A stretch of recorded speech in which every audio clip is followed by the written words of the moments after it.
कहानी की शुरुआत 5000 साल पहले दिखाते हुए होते हैं, जहाँ पर एक जालिम राजा को हुकूमत करते हुए दिखाते हैं। एक वो भी वक्त था जब ये शहर आजाद हुआ करता था, लेकिन अब इस साल इन राजा ने यहाँ के लोगों को अपना गुलाम बना लिया है। ये राजा यहाँ के सभी लोगों से जमीन की खुदवाई करवा रहा होता है।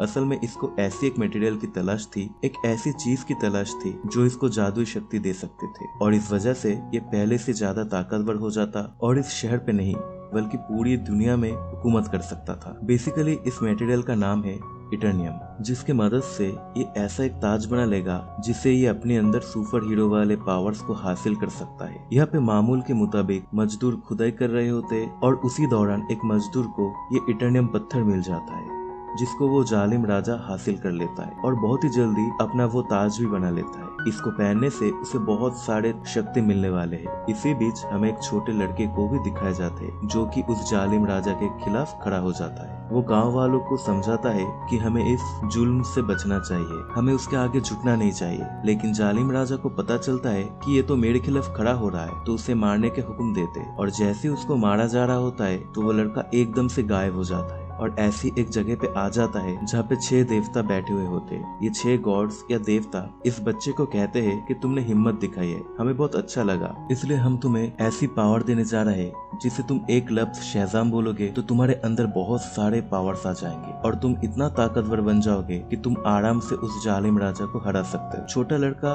करता भी ऐसा है, वो शहजाम बोलता है और बहुत ज्यादा पावरफुल बन जाता है और फौरन ही वो राजा के महल में आ जाता है जहाँ पे वो अपना शैतानी ताज पहन रहा होता है। उसके पास बहुत ही पावर्स आ जाता है, लेकिन वो छोटा लड़का जो शहजाम बोलने के बाद अब बहुत पावरफुल बन चुका है, वो वहाँ आके तबाही मचा देता है और सबको मारने लगता है। ये इतने गुस्से में होता है कि जालिम राजा के साथ साथ वहाँ के पूरे शहर को ही तबाह कर डालता है। और यहीं से कहानी आगे जाता है 5000 साल बाद और हम प्रेजेंट का टाइम देखते हैं। अभी के टाइम पे भी हमें वही शहर दिखाया जाता है जहाँ पर एक गैंग ने पूरे तरीके से शहर पे कब्जा किया होता है। ये लोगों पे जुल्म करता है, लूट मार करते है, पूरे तरीके से इस शहर को कंट्रोल कर रखा है। इस गैंग का एक ही मकसद है कि उस ताज को तलाश करना, यानी कि उसी क्राउन, उसी ताज को तलाश कर रहे होते हैं जो आज से 5000 साल पहले उस जालिम राजा ने बनाया था। वो खुद तो मर गया, लेकिन उसका ताज अभी भी कहीं न कहीं इसी शहर में दफन है। अब हम एक लड़की को देखते हैं जिसका नाम एड्रियाना है। वो भी इसी ताज को ढूंढ रही होती है। लड़की पुरानी चीजों को ढूंढने में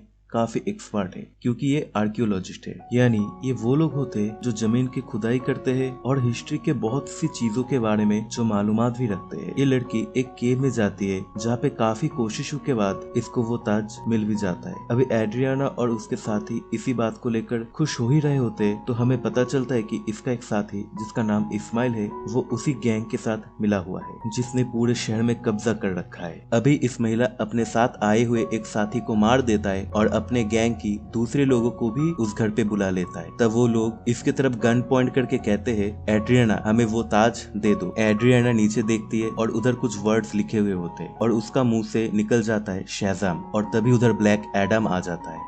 ब्लैक एडम उधर के गुंडों को इतना मारते हैं कि उधर कोई भी जिंदा बच नहीं पाता, लेकिन गुंडों के साथ मिला हुआ होता है इस्माइल, जो कि मरने का नाटक करता है और वो बच जाता है क्योंकि एड्रियाना ब्लैक एडम को फिर से जिंदा करती है, तो इसलिए ब्लैक एडम एड्रियाना को कुछ नहीं करता। तभी उधर गैंग के दूसरे मेंबर्स आ जाता है और वो लोग एक हथियार से ब्लैक एडम के ऊपर हमला करता है जो कि एक रॉकेट था, और वो वही मटेरियल इटर्नियम से बना हुआ था जिससे वो ताज बनाया गया था। इधर ब्लैक एडम उस गुंडे का जान तो ले लेता है, लेकिन उस रॉकेट या मिसाइल लगने के कारण ब्लैक एडम को चोट भी लगता है और वो बेहोश हो जाता है। तो हमें इधर ये पता चलता है कि इटर्नियम ब्लैक एडम की कमजोरी है, इसी मटेरियल से ब्लैक एडम को मारा भी जा सकता है। तो ये देखते हुए एड्रियाना बहुत परेशान हो जाती है और वो ब्लैक एडम को अपने घर ले आती है। जैसे ही ब्लैक एडम को होश आता है, वो उधर एड्रियाना की बेटे से मिलता है। तो बच्चा ब्लैक एडम को कहते हैं कि आप उस घर पे 5000 सालों से बंद थे और हम गुलामी पे जी रहे हैं। इधर का एक गैंग हमें जीने नहीं दे रहा है, तो आप हमारे मसीहा बनकर आए हो, आप ही हम लोगों को उस गैंग और इस शहर को बचाओगे। लेकिन ब्लैक एडम को इस बात से कोई फर्क नहीं पड़ता। वो कहता है, आज से 5000 साल पहले ये मेरा शहर हुआ करता था, लेकिन इधर अब सब कुछ बदल गया है, तो इसका रिस्पॉन्सिबिलिटी मेरा नहीं है। और ये कहते ही ये घर से बाहर आ जाता है और शहर में घूमने लगता है और शहर को देखने लगता है। इसके बाद हमने एक लेडी को देखते हैं जिसका काम दुनिया पे आने वाले सुपर हीरोज और सुपर विलेंस को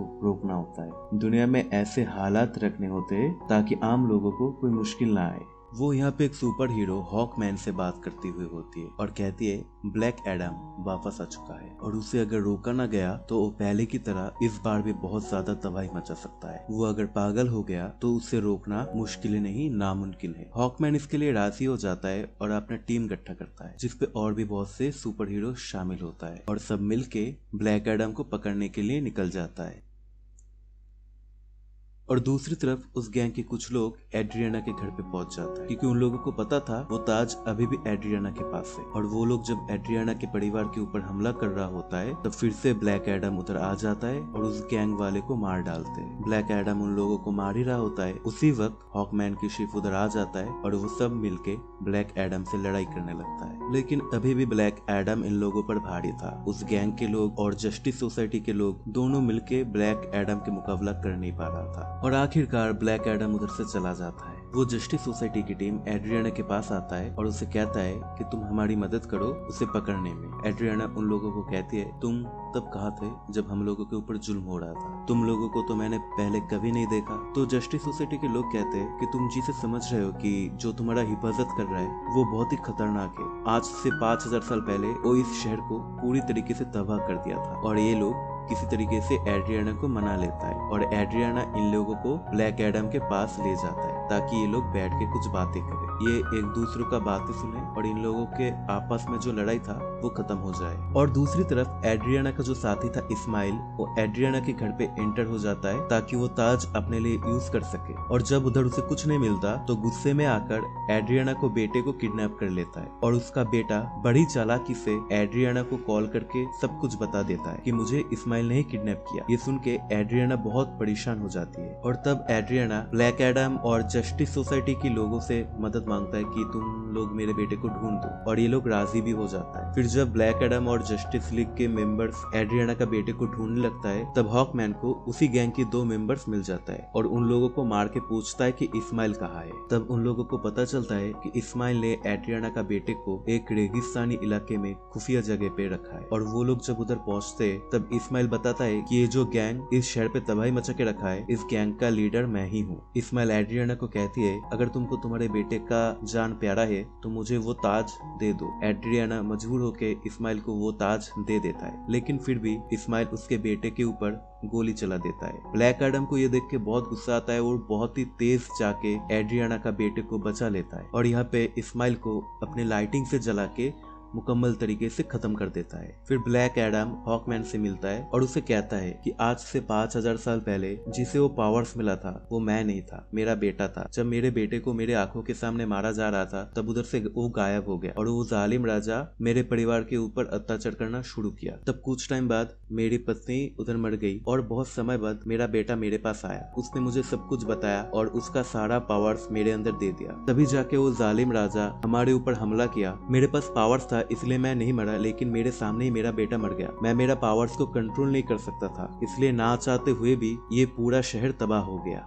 इसलिए वो 6 देवता बहुत गुस्सा हो गए थे और वो लोग मुझे उस केव के अंदर बंद करके रखा था। एड्रियाना 5000 साल बाद फिर से मुझे जिंदा किया। मैं ये पावर्स को कंट्रोल नहीं कर सकता, इसलिए मैं इसको नहीं चाहता हूँ। ब्लैक एडम फिर से शहजाम कहता है और वो एक नॉर्मल इंसान बन जाता है। फिर वो कहता है तुम लोग कुछ ऐसा करो कि मैं फिर से शहजाम ना कहूँ। तो वो लोग ब्लैक एडम के मुंह पे एक ऐसा डिवाइस लगा देते कि वो कुछ बोल ना पाए और उसको पानी के अंदर एक छोटे से जेल पे बंद कर देता है। और दूसरी तरफ इस्माइल हेल पे आ जाता है और आगे जा हुआ वो पूरा ही इस्माइल का प्लान के अनुसार हुआ। उसे पता था वो ताज छूते ही कोई उसे मार देगा और वो हेल पे आ जाएगा। हेल पे आने के बाद वो एक डीमन से मिलता है और वो डीमन उसे बहुत सारे पावर्स देते हैं। वो पावर्स लेके वो फिर से इस दुनिया पर आ जाते हैं और इधर बहुत तबाही मचाने लगता है। तब जस्टिस लीगो के लोगों उसको रोकने की कोशिश किया, लेकिन वो सब नाकामयाब हुआ। और फिर वो लोग ब्लैक एडम के साथ कांटेक्ट किया और उसे बताया कि हमें तुम्हारी जरूरत है। वो लोग वो भी बताया कि तुमको कैसे उधर से निकलना है। ब्लैक एडम उधर से निकलता है। निकलने के बाद फौरन उधर आ जाता है और एक मुकम्मल